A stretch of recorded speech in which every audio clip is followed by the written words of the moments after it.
Out in the salt flats of western Utah sits a base most Americans forgot existed, Wendover Airfield. During World War II, this remote airfield became one of the most secretive military sites in the country. Thousands of airmen trained here. Entire neighborhoods were built around the mission, and the mission was top secret.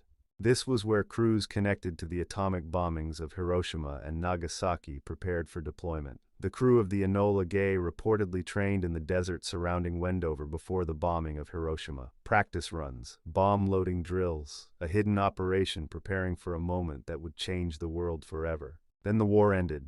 The military scaled back, troops left, and the town built around the base began to fade. Today, rusting hangars and abandoned buildings still stretch across the desert. A forgotten place tied to one of the most consequential missions in modern history. The base helped shape the atomic age, then America moved on without it.